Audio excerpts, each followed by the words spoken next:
Thank you. Senator Roberts. Thank you.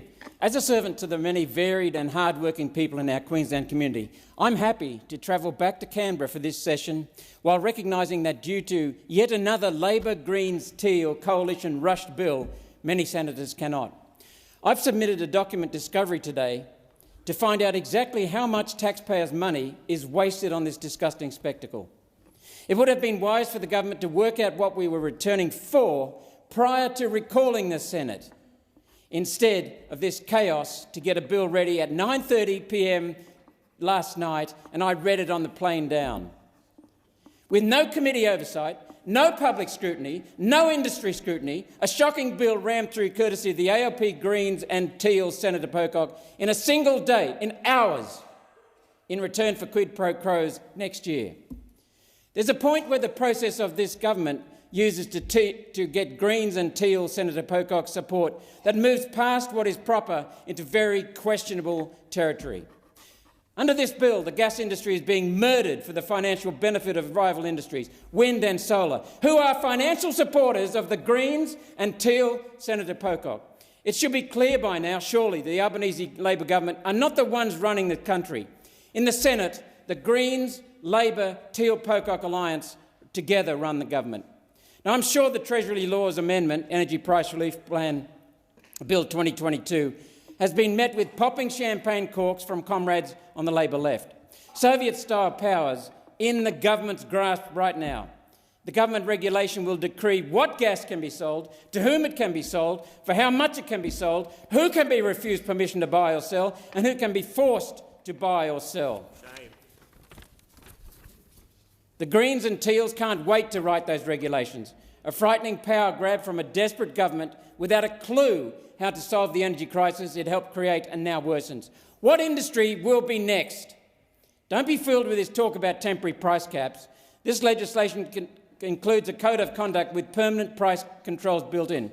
How much will that ongoing cap be? This is done through legislative instrument. So whatever the cap is, the minister, can change it at the stroke of a pen with no appeal mechanism. Make no mistake, if this bill is passed, those regulations will escalate in lockstep with the government's desperation to control runaway energy inflation caused from escalating power shortages. Under the Liberal National Government, tens of billions of dollars in direct subsidies have been poured into unreliable wind and solar. These are incapable of supplying baseload power at any affordable price. Because the market has not closed hydrocarbon power down as fast as climate bedwetters want, coal-fired power stations are now being threatened with closure using state government powers. This is what is known as in finance circles as political risk. As the supply of electricity becomes less reliable, afternoon price spikes are becoming common and everyone's power bill goes up. There's a lesson here. Intervening in energy markets to push a political ideology has unintended consequences. With this legislation, Australia is preparing to take our place alongside the Weimar Republic, Yugoslavia, Hungary and Venezuela on the list of governments who ignored and as a result destroyed their economies. Venezuela should be a lesson for Australia. Socialist President Maduro spent his first term in 2012 spending every cent the government earned from oil exports. Windfall revenue was spent on programs that sounded good on social media, yet proved unsustainable. Australia is spending every cent we earn from coal, gas and mineral exports, just like Venezuela did. When the oil boom ended, Maduro started printing money to keep wasteful government spending going. Australia, over the past 3 years, printed $500 billion using electronic journal entries. Maduro's print and spend caused prices to double each week, and Maduro responded with price controls. Australia's inflation rate is at a 30-year high, nothing like Venezuela's, and yet we have price controls being introduced with this bill. Price controls cover up the problem. They never solve it, they make it worse.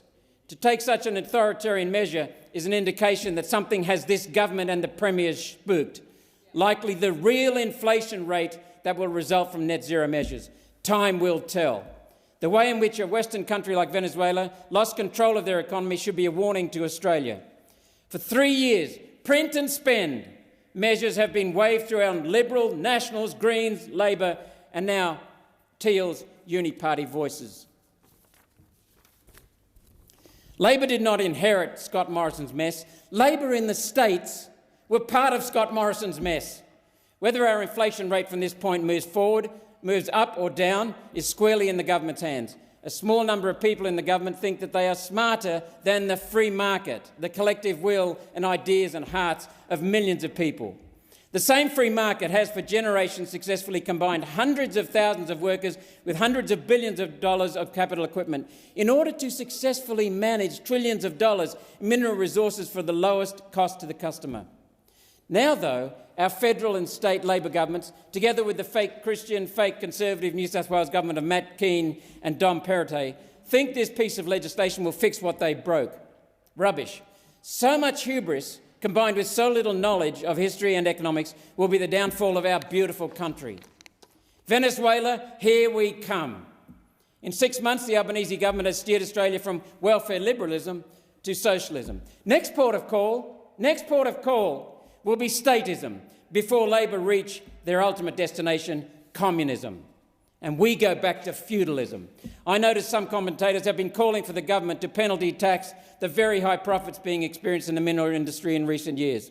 Instead of making money for taxpayers, the Prime Minister decided instead to just destroy those profits so that shareholders don't get them, the taxman doesn't get them, nobody gets them, and the Australians and the taxpayers are paying $1.5 billion a year in borrowed subsidies from our debt-financed budget. $1.5 billion over 2 years is only 1% of the household and small business electricity market. This measure is more public relations than realistic assistance. One nation will not be wedged on this payment.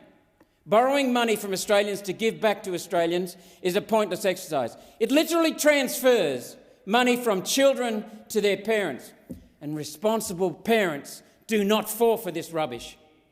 It is a sugar hit that takes attention away from why electricity prices are so high. Rising electricity prices come from several different aspects of the government's net zero transition, which, for clarity, is a transition away from cheap and reliable coal baseload power to fairy tale nature-dependent solar and wind power. Treasury are projecting electricity prices will rise 36% next year.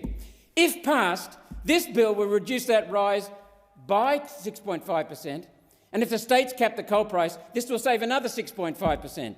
In any event, electricity is still going up next year. Households can expect a rise of $420 using the government's own sums, a rise of 23%, almost a quarter higher.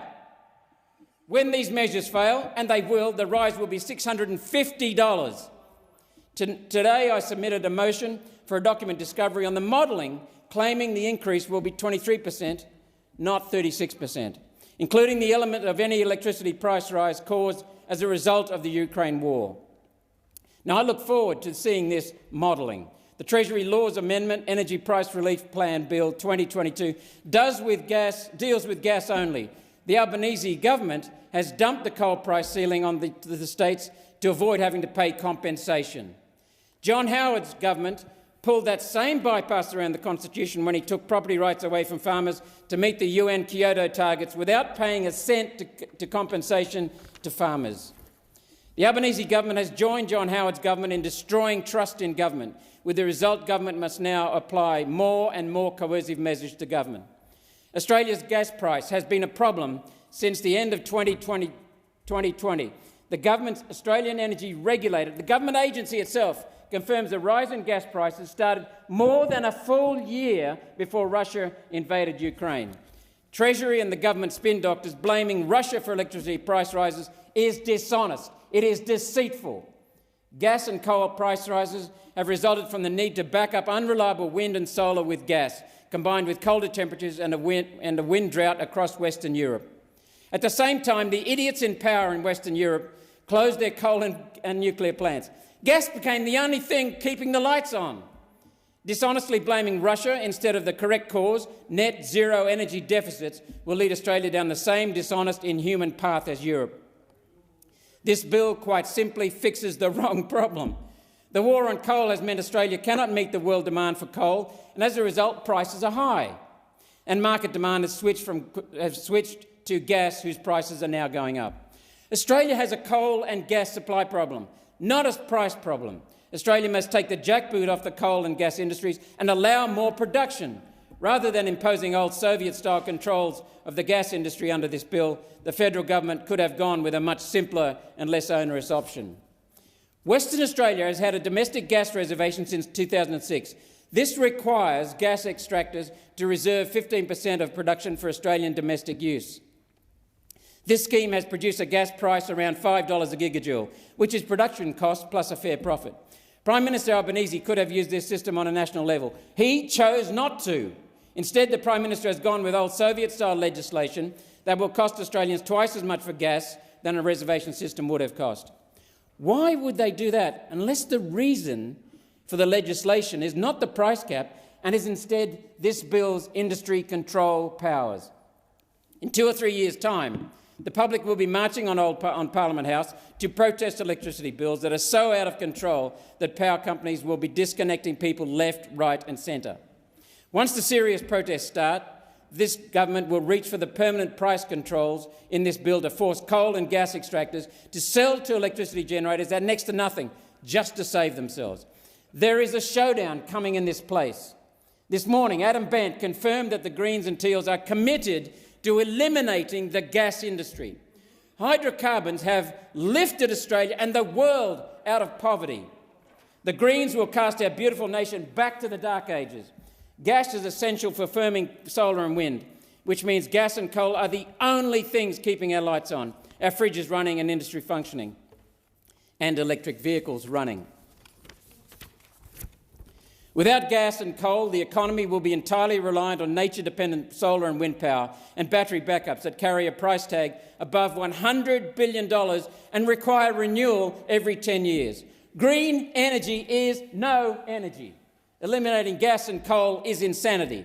The Albanese government's proposal for a coal price cap will not reduce electricity bills and most certainly and likely will increase them.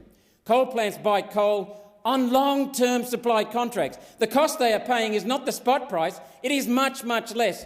The cap of $125 a tonne is above the current contract supply price currently being paid at coal-fired power stations in Australia of $80 to $100 a tonne. It is likely that suppliers will increase their supply price of coal to $125, knowing that's the safe limit. A coal price rise is the most likely outcome from these measures. A 6.5% fall is technically impossible.